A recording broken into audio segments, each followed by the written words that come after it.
It's finished for the day. There were no questions for Roy Creamer, which I was quite surprised about. I thought there would be some. I'm joined with Carolyn from the Campaign Opposing Police Surveillance again, who's been doing the live tweeting. What were your thoughts on Roy Creamer? What's your impression of him? I think he lived up to my expectations. From, that's reading the stuff that he's written in the past and the things he put in his witness statement. But one of the things me and Chris commented on him, he actually seemed like he was actually interested in politics. Sort of like as a thing, like, that's not to say he was a good person in any way, definitely not a fan, but like he, unlike other undercover police we've heard from, he wasn't an undercover officer, he was never an undercover officer. He was a secret police, a political police, but he wasn't an undercover police. Yeah, I mean, he was a branch man. Yes, very much. But in his own unique style. Yeah.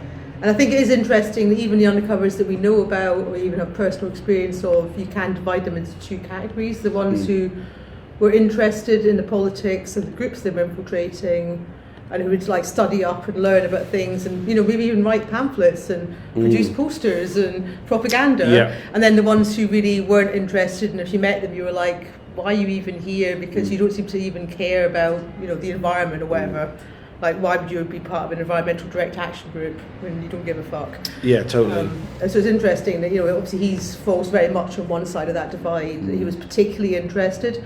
I really hated him for one thing that he said today. Oh, what was that particular one? When he was speaking about my anarchists, he called them. Oh, yes, yeah. They're different from the Maoists. The Maoists were the troublemakers. Yeah. My anarchists were, and I was like, fuck off, none of us were your anarchists. And I'm sure Stuart Christie wouldn't have wanted to be one of his anarchists. Like his pets. Yeah, I mean, it's quite offensive. Definitely that like sense of ownership over that, like as if he was like the man for anarchism in. In fact, it really reminds me. I think I now know who Graham Soames wanted to be.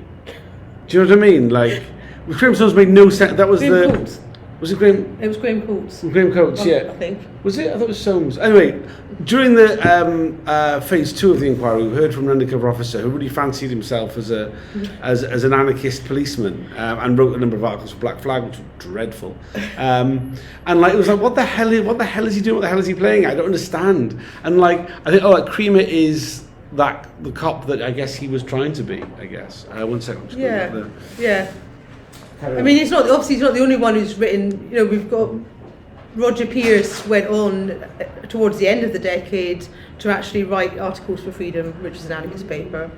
And obviously, there's other examples of spy cops who wrote pieces after that about supposedly about their politics. Yeah, absolutely. But yeah, he was a very he made some really telling comments. I mean, his one about like, I don't want to be too flippant about this. But it was all a lark. It was an adventure. We didn't have any ill will towards the people we were penetrating, or even thought they were a problem. It was just an experiment to see what we could get away with. I mean, literally. How we laughed. How we fucking laughed. Like, yeah. There was a few telling moments like that, though, wasn't there, today? Yeah. I mean, it's like, we've said repeatedly that you can't take too much from any of these people because they're such fucking liars. And I'm sure there was plenty of times where Roy Creamer was lying today. I mean, loads of them. But you've got to give him his credit. Unlike Dave Smith, it wasn't massively obvious where those lies came in. So David Smith is another example of, he did try to understand what was going on. He did try to analyse things. He was, probably saw himself as being quite clever and writing his essay and everything. And he did take it, but he took it very seriously. For him, it wasn't a lark. For him, these left-wing groups were like a serious threat to the British state and had to be opposed at all cost. And it was very serious, and he was totally up for upholding the state. And I don't think Roy Creamer was up for upholding the state in quite the same way. No, quite different. He talked a fair bit about his time before the formation of the SDS and the kind of like political work that Special Branch engaged in then, which sounds like a different time. I thought it was a really interesting window because up till now we've heard quite a lot in this inquiry about how once the SDS was created in 1968, then suddenly the security services realised that they had a way of spying on what they termed the ultra left, as in not just the Communist Party, but everyone else the new left, who was like beyond the communists. Yeah. And listening to him today made me realise, he was around in the 50s and 60s, and his thing, he does reflect how people were thinking in the police, in special branch in the 60s, before 1968, when the ultra left weren't really seen as a threat, and it was very much focused on the Communist Party. And obviously all the experiences we've had ever since have been, the Communist Party are now the ones that are seen as some small, weird insignificance that is no threat at all to anyone. And it's all the other groups now that are more likely to be out there obstructing things and doing direct action and causing problems for the police and public order situations. The Communists don't do that anymore. Yeah, absolutely. Though, we talk about public order. One of the most telling sections I thought was when he was being... he was talking about his time in C Squad after he'd left the SDS, he was writing the threat assessments. Yeah. And was like, whilst writing these threat assessments, did you contact the Special Demonstration Squad? He was like, well, even though they're called the Special Demonstration Squad, they didn't do any Special Demonstration Squad work. Like, that's not what, they didn't know anything about demonstrations. He was a bit disappointed in the quality of what they were producing. It wasn't, I think to him it wasn't up to scratch.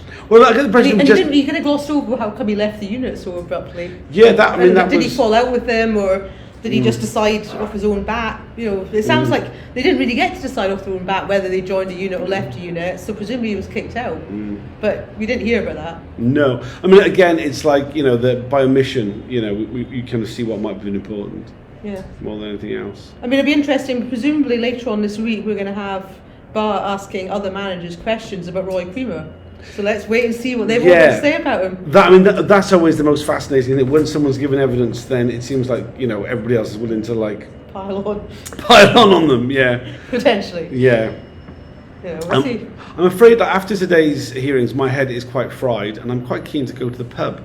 Is there anything else you want to add on about today's? No, I agree with your thing about all of these hearings really take it out of you. It's like. Today's been from 10 o'clock till now, pretty much non-stop. And although there are loads of breaks scheduled because of this 10-minute delay thing, those of us who are live tweeting don't really get any breaks, except for lunchtime when you get about half an hour. Yeah. Yeah. No, it's a common complaint of mine, but the way in which the inquiry is run is a fucking pain in the ass.